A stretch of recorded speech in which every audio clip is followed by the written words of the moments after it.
खानदानी दुश्मनीतून दोघांचा खून केला आणि एकाच गंभीर दुखापत केल्याप्रकरणी आरोपी हनुमंत बोराडे याच्या जामीन अर्जाची सुनावणी मुंबई उच्च न्यायालयाचे न्यायमूर्ती NR बोरकर यांच्यासमोर होऊन न्यायमूर्तींनी आरोपी हनुमंत बोराडे याची जामिनावर मुक्तता करण्याचे आदेश दिले। या प्रकरणाची हकीकत अशी, मयत कृष्णा पाटील व आरोपी बोराडे यांच्यात खानदानी दुश्मनी आहे। आरोपींनी पूर्व वैमनस्यातून कृष्णा पाटील यास जीवे ठार मारण्याचा कट केला। कट रचल्याप्रमाणे कृष्णा पाटील, माणिक सातपुते व सुदाम चव्हाण असे तिघे मोटरसायकलवरून बार्शीकडून ताड सौंदणे गावाकडे जात असताना आरोपींनी त्यांच्या मोटरसायकलला समोरून जोराने धडक देऊन खाली पाडून डोळ्यात चटणी टाकून धारधार शस्त्राने डोक्यावर, पोटावर, हातावर, पायावर वार करून कृष्णा पाटील, माणिक सातपुते या दोघांचा खून केला। सुदाम चव्हाण यास गंभीर जखमी करून जीवे ठार मारण्याचा प्रयत्न केला। या आरोपी आरोपी हनुमंत बोराडे यास अटक करण्यात आलेली होती। बार्शी सत्र न्यायालयाने आरोपी हनुमंत बोराडे याचा जामीन अर्ज फेटाळल्यानंतर त्याने मुंबई उच्च न्यायालयात ॲडव्होकेट जयदीप माने यांच्या मार्फत धाव घेतली, जामीन अर्ज दाखल केला होता। सदर जामीन अर्जाची सुनावणी मुंबई उच्च न्यायालयाचे न्यायमूर्ती NR बोरकर यांच्यासमोर झाली। आरोपीचे वकील व सरकारी वकिलांचा युक्तिवाद होऊन न्यायमूर्तींनी आरोपी हनुमंत बोराडे याची जामिनावर मुक्तता करण्याचे आदेश दिले। या प्रकरणी आरोपीतर्फे ॲडव्होकेट जयदीप माने यांनी तर सरकारतर्फे ॲडव्होकेट वीरा शिंदे यांनी काम पाहिले।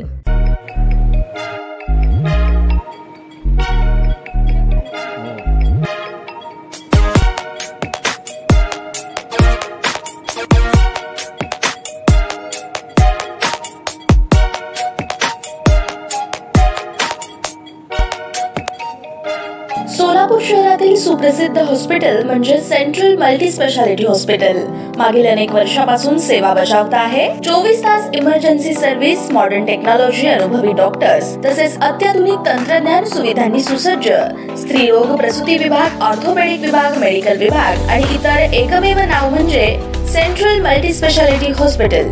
पत्ता गणेशपेठ शॉपिंग सेंटर, मंगळवार बाजार, सोलापूर। ताज्या बातम्या पाहण्यासाठी प्राईम महाराष्ट्र न्यूज चॅनलला सबस्क्राईब करा।